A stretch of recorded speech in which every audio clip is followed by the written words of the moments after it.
ሰላም ፉትቦል ፋሚሊ እንዴት ናችሁ? ዛሬ በቨርዥን 5.5.0 አፕዴት አዳዲስ የተጨመሩ ነገሮች አሉ። በጣም የሚገርም አፕዴት ነው።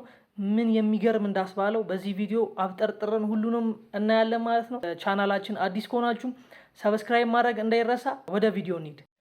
በመጀመሪያ ሁላችንም በጉጉት ስንጠብቀው የነበረው የስማርት አሲስት ጉዳይ ሶልቭ ተደርጓል ማለት ነው። ለኛ በሚመች መልኩ እንዴት ሶልቭ ተደረገ የሚለውን በአጭሩ አሳያችኋለሁ። ኮናሚ አሳውቀው ነበር ከዚህ በፊት ስማርት አሲስት ወይ ሪሙቭ እናደርጋለን ወይ ደግሞ ኦን ያረጉት ኦን ካረጉት ጋር ኦፍ ያረጉት ደግሞ ኦፍ ካረጉት ጋር የማገናኛ ሲስተም እፈጥራለሁ ብሎ ነበርና በአሁኑ አፕዴት የጨመረው ነገር ምንድነው? ዲቪዥን 3 እና ከዛ በታች ሆናችሁ ዲቪዥን 2 ዲቪዥን 1 ማለት ነው። እንደዛ የሆናችሁ ልጆች በምትጫወቱበት ጊዜ ምን ታስተካክላላችሁ? ስማርት አሲስት ኦን ያረገ ኦን ካረገ ጋር ከላይ በፎቶ እንደምታዩት ኦን ካረገ ጋር የሚያገናኝ ሲስተም አለው። ኦፍ ደግሞ ካረጋችሁ ኦፍ ካረጋ ጋር እንዲያገናኛችሁ ኦፍ ያረገውን ትመርጣላችሁ ማለት ነው። ስለዚህ ይሄን በምታረጉበት ጊዜ ስማርት አሲስት የሚያበራ ሰው ከናንተ ጋር የመገናኘት ቻንስ ምንም አይነት ቻንስ የለውም ማለት ነው። ስለዚህ እንደዚህ አይነት ሲስተም ዘርግተውልናል። እኔ በበኩሌ በጣም ተመችቶኛል። ምክንያቱም ዲዮፍ የሚያገባብኝ ጎል አንዳንዴ ሼቭቼንኮ ማስክ ለብሶ ላይ ይመስለኛልና በጣም ሌላ ታሪክ ነበር። ይሄ ነገር ሶልቭ ተደርጎልናል። አሁን ሁላችንም ዲቪዥን ፑሽ የማድረግ በራሳችን ችሎታና በኔትወርካችን ዲፔንድ ሆኖ መጥቷል ማለት ነው። እኔ በበኩሌ በጣም ደስ ብሎኛል። እናንተ ማሳባችሁን ኮሜንት ላይ አካፍሉ። በሁለተኛ ደረጃ ጃፓን ሪጅን ያልሆናችሁ ልጆች ኮናሚ ለእናንተ የሚገርም እድል ይዘውላችሁ መጥቷል። ይህም እድል ምንድን ነው? የፉትቦል አካውንታችሁን ወደ ጃፓን ሪጅን እንድትቀይሩ አመቻችተውላችኋል ማለት ነው። እንዴት እንደሚቀየር እዚሁ ባጭሩ እነግራችኋለሁ። በደንብ ተከታተሉኝ። ከዚህ በፊት ስለ ጃፓን ሪጅን ጥቅሞች በቲክቶክ ቪዲዮ ሰርቼላችሁ ነበር። ቪዲዮውን ያላያችሁ እዛ ጋር አይታችሁና ጥቅሙን ከተረዳችሁ በኋላ እዚህ መታችሁ ወደ ጃፓን መቀየር ትችላላችሁ። እናም ጃፓን ሪጅን ለመቀየር የምታረጉትን ስቴፕ ባጭሩ እነግራችኋለሁ ማለት ነው። በመጀመሪያ ጌም ውስጥ ከመግባታችሁ በፊት ፊት ለፊት ላይ የሚያመጣላችሁ ጀነራል ኮንትራት የሚል አለ። 3 ሰረዟን እንደነካችሁ ማለት ነው። እሷን ከነካችሁ በኋላ ቀጥታ ምን ያስገባችኋል? ረጅም ጽሁፍ ያመጣላችኋል። ከዛ ውስጥ I have equation about the game የሚል ኦፕሽን አለ። እሱን ኦፕሽን አንድ ጊዜ ክሊክ ታደርጉና ትገባላችሁ ማለት ነው። ከዛ ሰሌክት ዋን የሚል አለ። እሱን በምትነኩበት ጊዜ አሜሪካንስ፣ ዩሮፕ፣ ጃፓን እና አዘር የሚል ይመጣላችኋል። ጃፓን የሚለውን ትመርጣላችሁ ማለት ነው።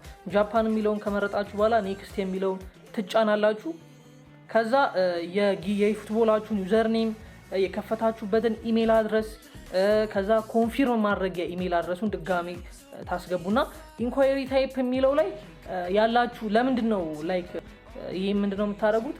የፉትቦል አካውንታችሁን ቼንጅ ለማድረግ ማለት ነው። ስለዚህ ይሄን ጽሁፍ እኔ ያስገባሁትን ማስገባት ከፈለጋችሁ ኦርጋናይዝድ የሆነ ጽሁፍ ማግኘት ከፈለጋችሁ ቴሌግራም ቻናላችን ላይ አስቀምጥላችኋለሁ ማለት ነው። እሱን ዲስክሪፕሽን ታስቀምጣላችሁ። ከዛ ኔክስት ማለት ብቻ ነው። ያንን በምታደርጉበት ጊዜ ኢሜይላችሁ ላይ ኖቲፊኬሽን ይገባላችኋል። ለምሳሌ እኔ በሌላ አካውንት ስሞክር ወደ ጃፓን ለመቀየር እዚህ ጋር በፎቶ እንደምታዩት ኢሜይል ላይ ኖቲፊኬሽን ገብቷል። ይሄ ኖቲፊኬሽን የሚለው ምንድነው? የኮናሚ ያስገባችሁት ሰብሚት ያደረጋችሁት መረጃ ሁሉ ለኮናሚ ቲም ሰፖርት ደርሷል። ይሄ ቲም ሰፖርት ደግሞ ምንድነው የሚያደርገው? ቼክ ያደርግና አናላይዝ አድርጎ የላካችሁትን መረጃ ከዛ ለናንተ በአንድ ወይም ደግሞ በ2 ሳምንታት ውስጥ ለናንተ መልስ ይሰጣል ማለት ነው። የዚህን ሰዓት እናንተ እነሱ የሰጧችሁ ሜሴጅ አለ አይደለ? በኢሜል የዛን ሰዓት ምንም አይነት ለነሱ ሪፕላይ ማድረግ የለባችሁም። እሺ ሪፕላይ እንዳታረጉ እና ሪፕላይ ሳታረጉ ጠብቁ።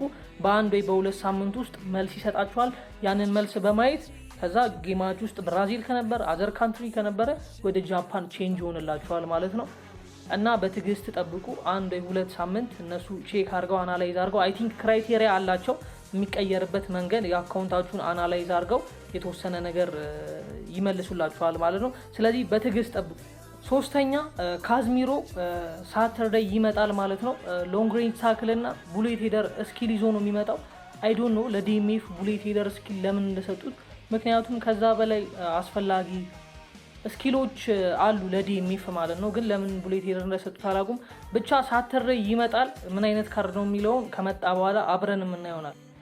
አራተኛ ዲቪዥን ፌዝ 10 ላይ ቲምበር ነበር የመጣውና በዚህ አጋጣሚ ቲምበርን የወሰዳችሁ በሙሉ ኮንግራ ብያለሁ።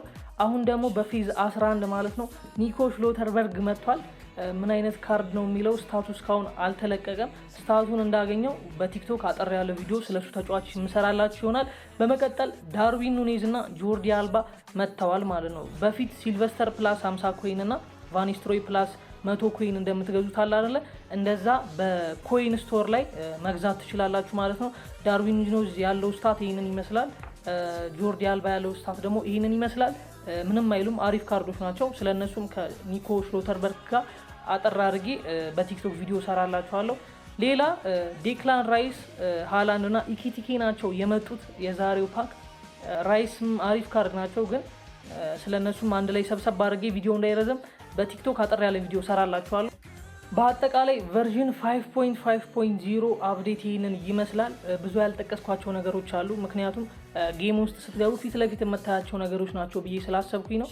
ስለዚህ ዛሬ ያሉትን አፕዴት ዋና የተጨመሩትን ሙሉ በሙሉ አይተናል እና ፌዝ 10 ላይ ዲቪዥን ሬቲንግ እንደዚህ ሆኜ እንድጨርስ የረዳኝን ቲም ቢልዲንግ ከኢንዲቪዱዋል ኢንስትራክሽን ጋር በቀጣይ ቪዲዮ አንድ ላይ አያይዤ የመለቃላችሁ ይሆናል። እሱን በመጠቀም ኒኮ ሽሎተርበርግን ለመውሰድ ይጠቅማችኋል እና ራንክ ፑሽ የምታደርጉበትን ሲስተም የተለያዩ ሜቶዶች አያይዤ ፖስት አደርግላችኋለሁ። የዛሬው ቪዲዮ ይህንን ይመስላል። በቀጣይ ቪዲዮ እስከምንገናኝ ሁላችሁም ይመቻችሁ።